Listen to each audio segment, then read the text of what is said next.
If you like our show, you should check out Business Casual from Morning Brew. Business Casual dives into the unexpected business story behind everything. How do workers benefit from the Great Resignation? Will TikTok change the music industry forever? What's behind the wild real estate market? Journalist Nora Ali and comedian Scott Rogowski bring you conversations with creators, thinkers, and innovators who can tell you what it all means and why you should care. Listen wherever you get your podcasts. In some sense, it's going to mirror a lot of what happens in reality, which is like the rich get richer. The key experiences become an ever increasing demand and more people gravitate to it. And it kind of gets the benefit of those network effects, and everything else, I don't know, becomes a virtual wasteland.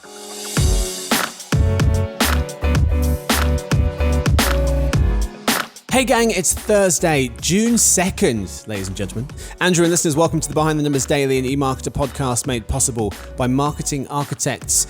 I'm Marcus. Today I'm joined by one of our principal analysts on the retail and e-commerce team. It's Andrew Lipsman. Hey, Marcus. Hello there, sir. Today's fact. I'm now on Twitter. It finally happened. This isn't a good fact for the day, but it's the truth. Welcome to the 20th century, Marcus. Okay, thank you. That's where I am now. I'm on Twitter. I live at justmarcus_BTN, so you can say hi or whatever people do on Twitter. Yeah, retweet at me. I'm thrilled about it. In case you couldn't tell from the tone of my voice, Stuart made me. But anyway, I can see it in your body language, Marcus. I'd be very excited if people actually said hi. Then it's worthwhile. Otherwise, what are we doing? But yes, a few facts about Twitter, because that's not real facts that I'm on Twitter. Jack Dorsey posted the first tweet, 9:50 p.m., March 21st, 2006, and it read, "Just setting up my Twitter." Who has the most followers, Andrew? Any guesses? It's not me. Not yet. But I'm coming for that throne. I've been following Twitter since the beginning. I remember in the early days, the answer was Ashton Kutcher at one point, but I know it's not him anymore. Okay, Obama tops the list. 132 million. Bieber is in a distant second. Katy Perry in third. The most retweeted tweet of all time, when I say it, you'll remember it. Ellen DeGeneres, the selfie. Remember the selfie that included Bradley Cooper? I remember that. I would never have guessed that one. Yeah, Jennifer Lawrence, Meryl Streep, Brad Pitt, other people. And Twitter used to be, Twitter was nearly called what? Oh. Friend Stalker. That I did not know. That's one of the names that someone suggested. Who suggested that? Feels like, how about Friend Stalker? And Jack immediately goes, get out. Terrible. Wasn't the original name like Twitter with no vowels? It is. Yeah. When Dorsey was tweeting his first tweet, it said just setting up my TWTTR. Yeah. How far they've come. Anyway, today's real topic. What's it like to actually live in the metaverse?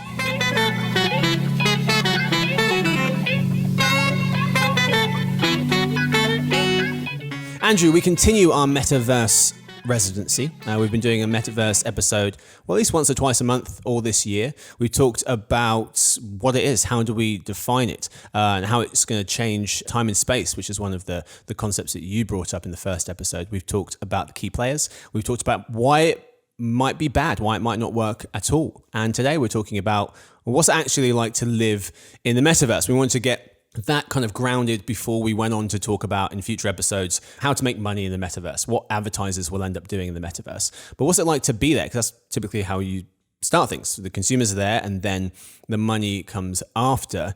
And so the metaverse, what is it? It's basically a 3D model of the internet that you go inside of. So how do people feel about it? A couple of surveys here. According to a January Ipsos survey, 30% of Americans think the metaverse is not as good as real life.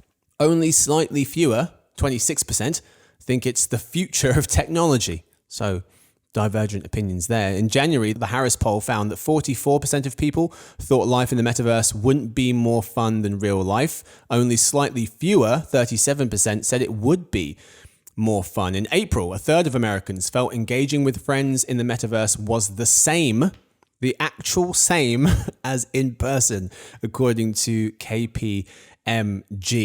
Andrew, for another episode, I sent you an article with a video and an article piece by Joanna Stern of the Wall Street Journal. She did an experiment recently where she spent 24 hours in the metaverse. She wrote, "I made friends, did work, and panicked about the future." So we asked ourselves, what would it be like to actually live in the metaverse?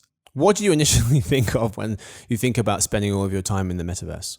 It sounds terrifying, right? I mean, we shouldn't even be starting the conversation there. I feel like we've taken so many leaps forward here. Like, this is how we're just going to exist in this alternate reality, rather than saying, what would it be like to carve out a small, reasonable slice of your day to go and play around in the metaverse? That seems like a more reasonable thing to do.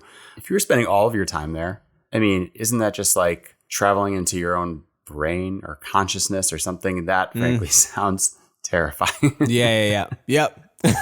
Yeah, it's interesting because the idea of the metaverse, it does sound so immersive that it's going to take up all of your time. And if you're transferring all of the media time that you spend, I think it's close to 12, 13 hours per day that Americans spend with media. Now, obviously, there's overlap there. If you're spending time with the TV and you're on your smartphone at the same time, it's an hour of each. So there's simultaneous media usage. But taking all of that media time and transferring it into the metaverse, it does seem like it could end up consuming a massive portion of your day. That's way further down the road. We're really talking about mini activities when we're talking about being in the metaverse. So much of our media time, just to pause on that point for a moment, so much of our media time is passive consumption, right? We just got the TV on in the background, or I'm doom scrolling on my phone.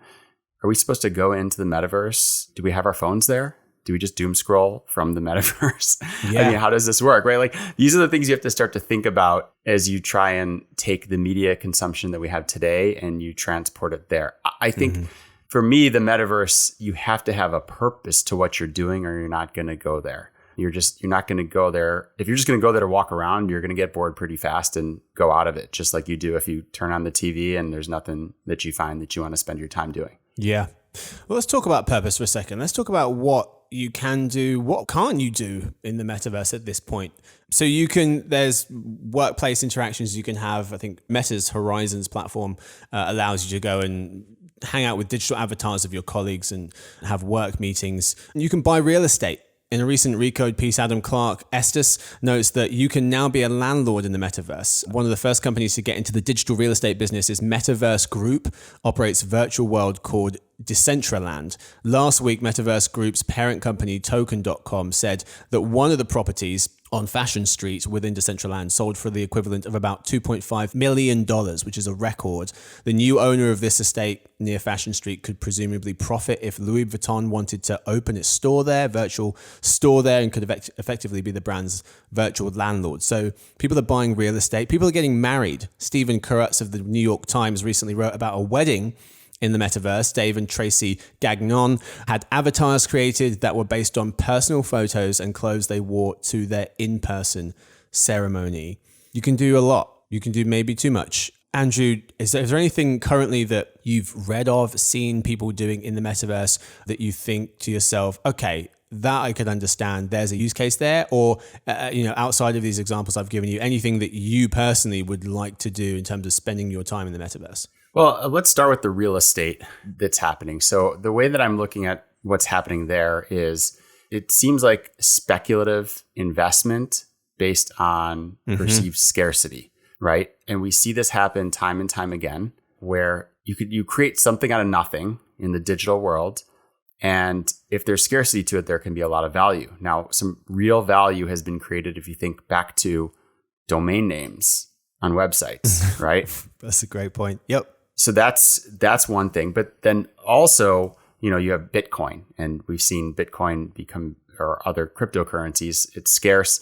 It's become speculative. People have bid up the asset, but then also it's crashed just as dramatically when it's not clear that the demand is there or the long-term use case is there. And so that's, to me, it's a very similar question with the real estate. If it turns out that the metaverse is a big thing, does having access to that scarce real estate, is there value behind it? Yeah. And people are going to flood in based on speculation alone, but it could very easily turn into an apparition, in which case all these people who are spending millions on virtual real estate end up with nothing. Yeah. Do people want to go to that real estate and spend time in that real estate is the ultimate question.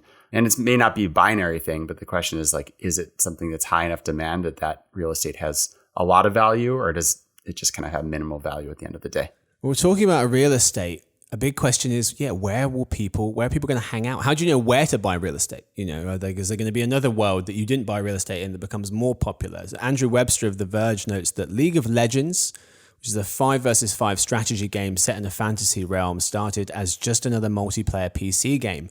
Now there are League of Legends comic books, a Netflix series. The game even has 3 virtual bands with albums you can stream on Spotify. It's become a world unto itself, he notes. The same could be said of Fortnite, which began life as a battle royale and now hosts movie festivals and concerts. It's one of the most popular hangouts for teenagers. Mr. Webster thinks that it's the metaverse mentality. The idea is to create a game or a virtual world that has everything you could ever want. At the end of last year, Fortnite even unveiled a new game mode called Party Worlds, where players could socialize instead of do combat.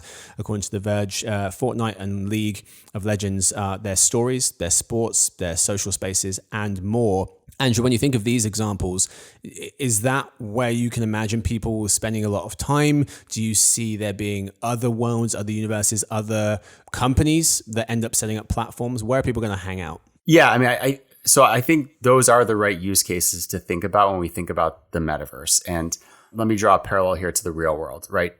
Houses have value because they're in places that people want to live. There are 7 going on 8 billion people in the world. Right? Mm-hmm. That exists whether we like it or not. The metaverse, the question is how many people are going to be engaged in the metaverse. That means how much demand, how much activity is there. I just don't know if you ever have the equivalent of like housing subdevelopment and neighborhoods and all this stuff where people interact, or if you just have sort of a thin number of people and really ultimately they have to be attracted to the highest value engagements. So you really could have a metaverse that's highly, highly concentrated around tent poles, whether those tent poles are very high value, let's call it real estate, high value events, high value worlds that are created, universes, whatever the case may be. I just think ultimately you're going to see all the value kind of created around a limited set of highly concentrated events. Right. Events, or do you think it's because when you talk about different like League of Legends or Fortnite, it seems weird that they would be the places, Roblox, that they would be the places that people would spend all of their time outside of gaming. But then when you think of the current world we live in, everything is competing with everything. You've got people spending time in Netflix, and Netflix is now looking into live streaming and they're working on games. You've got TikTok, and TikTok, was as a place for videos, and now it's going to be a place for shopping, and it's going to be a place for everything. And so it does seem as though these companies are going to want to create their own ecosystems in which people live, as opposed to the metaverse being some kind of a replica of the real world. Yeah, it's also people gravitate to the experiences that are compelling enough because they do have to make a decision to go into the metaverse. So I feel like the things that people are gravitating around, get invested in, those experiences become exponentially better. And the other things that people experiment with the early days and find out there's not much demand for it, those things just stop being invested in and they kind of wash out. I think that's, so in some sense, it's going to mirror a lot of what happens in reality, which is like the rich get richer. The key experiences become in ever increasing demand and more people gravitate to it, and it kind of gets the benefit of those network effects, and everything else, becomes a virtual wasteland. Mm-hmm. So let me try and convince you about some things that you might like to do in the metaverse, because I think it's safe to say, Andrew, right, that you're somewhat of a skeptic that this is going to be a big thing. Is that fair? Very much a skeptic. Yeah. Okay. So here are a couple of things I think could be pretty cool to do in the metaverse. Let me know if any of them sway you even a little bit. So 1, virtual tourism. So this was from a survey, Bright Data, and this was March of this year. And they asked for potential uses that the metaverse will provide according to US and UK people. And in the US, virtual tourism was 57%. Now, I think that what they're getting at there is you just go on holiday in the virtual world. But what I was thinking of was checking out potential real life destinations with a headset on in the virtual world. So similar to where you would flick through holiday brochures back in the day or go on the websites today, thinking about putting a headset on and being more immersed in what that place might look like. So virtual, some kind of previews of places you might want to go on holiday. Then another one was home buying or renting. the ability to check out multiple properties in minutes, not days. You put a headset on, you can walk through different spaces that you potentially want to buy or rent, as opposed to having to travel all around the city to go to multiple different ones. As an educational tool, Brian Walsh of Axios notes that an academic review of the use of head-mounted VR and AR and mixed reality devices in medical education found the devices were effective as a primary or supplementary tool in 93% of studies reviewed. I'm also imagining, you talked about time travel being one way to use the metaverse, kids in schools thinking about a certain period in history and traveling back to that period in some form or fashion to have a more immersive educational experience. Two more for you. So the idea of having a remote kind of doctor or a specialist that can check in on patients across multiple hospitals. And then finally, Nicole Nguyen of the Wall Street Journal saying using virtual reality headset and VR apps to work out, like Supernatural, Fit XR and HoloFit, where you are in the virtual world, but you're burning real life calories. Any of those sway you? I think all of those are potentially interesting use cases. So I'm not a skeptic on the potential of what I would call edge cases or occasional engagements. Yep. But I feel like the conversation has started from this being pervasive and the dominant platform and where we're going to spend all of our time. Yep. I think that's where I'm skeptical. I think the average person who engages at all is going to do it on a very intermittent basis for high value engagements where it drives a lot of value. Touring houses, that would be great, right? How often are people in the market to buy new houses? Mm-hmm. Not that often. There's all sorts of things. Vacation, like you said, I think to check out a place to vacation is better than going on vacation. I don't want to go to the metaverse for a week. You don't? No, I don't think I'm going to actually be able to feel the sand between my toes or the warmth of the sun. So time travel, like those things that are kind of beyond reality are the ones that are very interesting. But again, these are occasional, interesting engagements that, there's a place for it. But you know what? You can do some of this stuff today and most people don't. Mm-hmm. Yeah. So yes, I mean, do you factor in more demand as things get better, content creation, improves, all these things? Yeah, it creates more demand over time. I just don't see it as a fundamental like paradigm change in how we spend our time. And working in the metaverse, this idea of wanting to like take meetings in the metaverse has been thrown around a lot, and it seems like it's a primary entry point, or at least what some of the companies are trying to kind of thrust on consumers in terms of this is going to be the main case, at least for right now. I thought it was interesting because whilst that's not as appealing to a lot of folks, there was a study, this was from young folks, 18 to 25-year-old gamers. They were asked the types of experiences they're interested in having within a gaming metaverse. And making money was number one. Meeting new people was number two. Bonding with friends, family was number three. And for them, I imagine it's playing games and getting paid for it. But I did start thinking about the idea of recreating a virtual trading floor of the stock exchange with avatars milling around, obviously people selling stuff in the metaverse. Because there was a study by Bright Data from March saying virtual business and markets was the number one potential use for the metaverse, according to US and UK tech professionals. 72% people thought that. Your thoughts on the idea of business being done and working in the metaverse? This is the one that I'm struggling the most to see the value of in a lot of cases. I mean, so we were talking before this episode, I listened to 2 extended podcast interviews with senior executives at Meta. One of them with Mark Zuckerberg and another one with Nick Clegg. I think he's the head of policy and affairs and former deputy prime minister of the UK. Yep. They're trying to convince around the use case of the metaverse for work by talking about applications of face-to-face interaction in virtual rooms for like meetings and stuff. And I was like, okay, I want to hear the argument from people who have seen this up close and dog-fooded it and thought the most about it. And both of them had the same explanation. It was body language. People communicate so much with their body language. And I was like, that's it? That's the reason? I'm sorry. Marcus, I'm looking at you on Zoom right now. I can see your body language. I can see you also cringing. Right? I don't know that use case is compelling. Enough? I want to hear something more convincing for why we should do this for work. And then I think about what it takes to get there. You have to have IT departments start to buy everybody VR headsets. I mean, do we really think that this is the future of what IT departments are going to be investing in for this use case? Like, I just don't see us getting there. Yeah. Well, but I'm talking about buying headsets. Morning Consult did a poll in April of this year, and they were like, what's the most important factors when deciding whether to try using the metaverse? And number one, by a long shot, was lower price VR headsets. So it's not buying headsets right now, it's buying cheaper versions, because there's no way that people could either buy them as individuals or companies are going to fork out that much money. That was way out in front in terms of the main reason, versus regulations from government, friends or family using them. The workplace using the metaverse was actually the furthest back. So yeah, it's not the most compelling case, which is a shame, because they're going to have to figure out how to convince people. There was another study from Ipsos this year, and they asked, what are the companies that US adults most associate with the metaverse? And Meta, formerly Facebook, 45%. Number one. Second place was Google. In third place was Oculus, 19%, which is owned by Meta. So they're going to have to lead the charge here, because that's the company that people most associate with the metaverse, at least for now. So a lot of the responsibility falls on their shoulders to convince folks.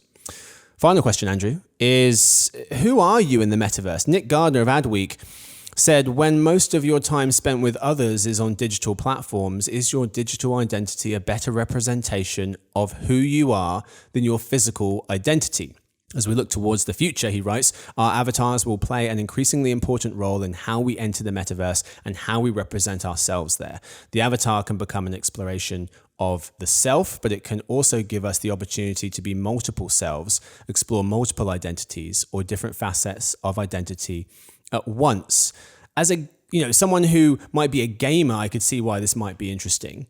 But it kind of made me harken back to the old days of MySpace, where you didn't know who the people were, and it didn't work at all. And Facebook came along and they associated your digital presence with a real person. And that's why I think a lot of the reason it kind of took off, because there was a real person behind that. You kind of knew their face, their real name, etc. So your thoughts on who people are going to end up being in the metaverse? I'll speak for myself first. I mean, I am myself across any social media platform. I don't go by pseudonyms. But I think of the metaverse, the best applications of it are really escapist in nature. And so to me, that is actually a case where it probably would be fun to be pseudonymous. I don't know if that would be my dominant profile or if I might have myself and a pseudonym. But to me, that universe seems like it lends itself to being a bit more creative and coming up with a different persona to explore other sides of yourself. Yeah. Well, in terms of the people who are in the metaverse, you're more than twice as likely to be male than female. You are twice as likely to make over $100,000 than less than $50,000. And you're 5 times as likely to be under 45 than over 45. So you're more likely to be male, making lots of money, and younger, according to Morning Consult. They're the folks who are hanging out in the metaverse at the moment. That's the demographic. Anyway, that's what we've got time for the lead. It's time now for the halftime report.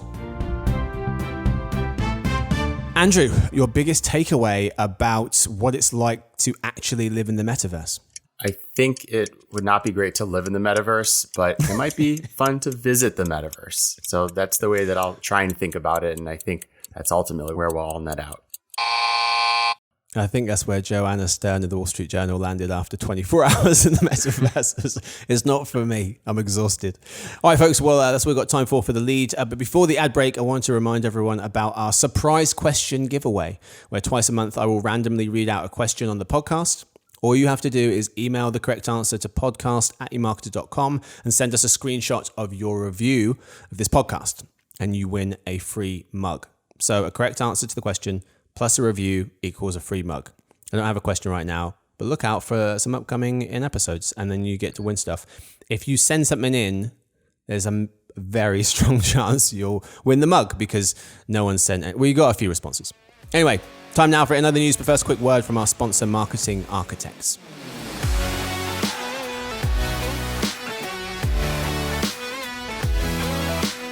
TV advertising is a powerful channel for growth, but the traditional process for launching TV campaigns is expensive and complex.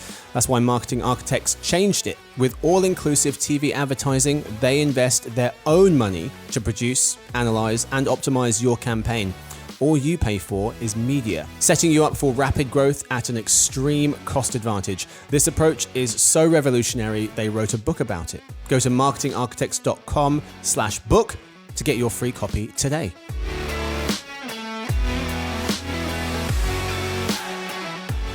All right, folks, we're back. Today in other news, retail returns must be reined in, and Nordstrom raises its full-year outlook. Story 1. Retail returns must be reined in, writes Giri Agrawal, co-founder at Incisive, and Navjit Basin, founder and CEO of Newmine, in a recent Smart Brief article. They note retail sales grew 14% last year, but the headline should have been that retail returns grew 78%, according to the NRF, National Retail Federation. Last year, returns accounted for 17% of total retail sales. That's up 6 points. The article notes shoppers return online purchases 3 to 4 times the rate than items bought in stores, and over 40% of shoppers will stop shopping a retailer upon multiple retailer-induced returns. Andrew, the key to reducing returns, though, is blank. Getting rid of buy now, pay later. That's a half joke. But I do think that that's part of what's driving returns, is that it's made it easier for people to extend their budget and buy several items with the idea that they're going to return some of them. So I think that's helped accelerate it. I don't know. I think what can every retailer do to reduce returns? Accurate product detail and setting proper timing expectations for delivery. When I think about my latest returns, have you ever gotten that item that you buy and it's like surprisingly tiny and not what you expected from the picture?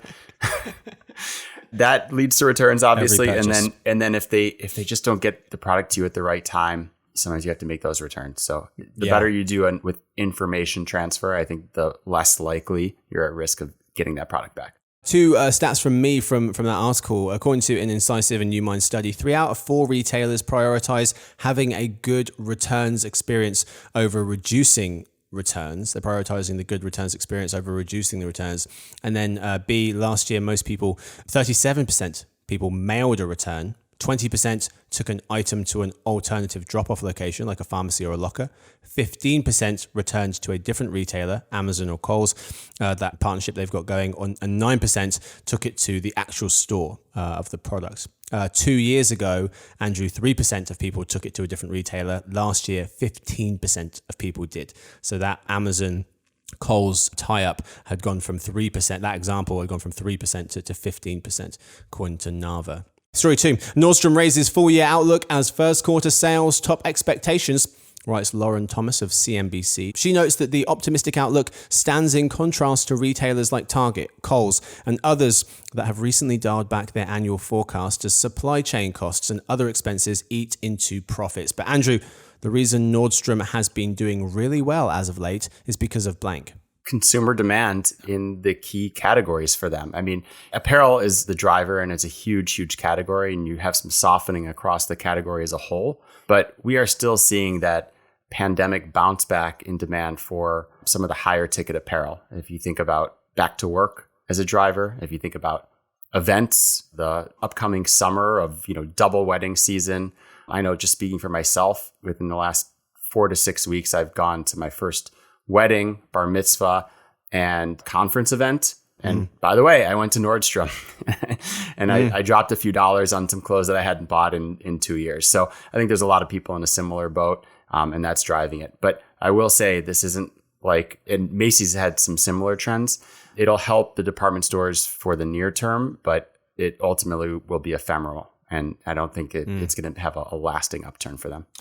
Miss Thomas of CNBC also noted that digital sales were flat year on year as folks cut back on their online spending and headed back to stores. Online sales accounted for 39% of total sales versus 46%. That's down from 46% a year earlier. That's all we've got time for. Andrew, thanks for hanging out as always. Thanks, Marcus. We thank Victoria, who edits the show. And thanks to everyone listening in. See you guys tomorrow for the Behind the Numbers Weekly Listen, the Marketer podcast made possible by Marketing Architects.